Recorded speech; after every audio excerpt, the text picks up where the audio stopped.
leuk om hier in het orkest te spelen. Met zoveel jonge muzikanten die ervaringen op te doen. Heel leuk om samen te werken met Sander en met Vesco. Ook omdat Sander een heel enthousiaste dirigent is. Altijd vrolijk, altijd heel optimistisch, heel positief ingesteld, ook positieve feedback.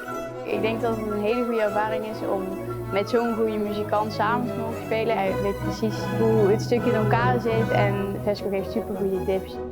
Het zijn natuurlijk jonge honden die heel graag muziek willen maken en met heel veel passie en plezier. Volgens mij komen we uit alle uithoeken, maar zeker uit deze regio.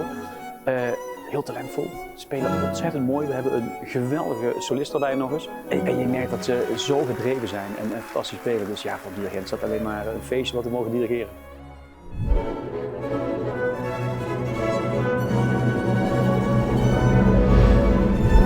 Het orkest uniek omdat er veel verschillende mensen hier zitten. Studenten uit verschillende conservatoria's in Nederland en ook in België. Dat is een heel mooie ervaring.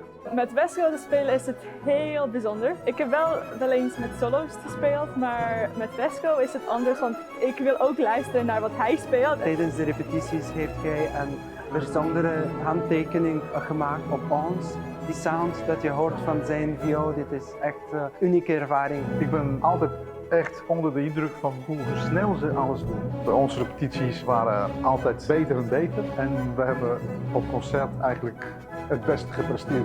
Dat is wat je wil van de muzici.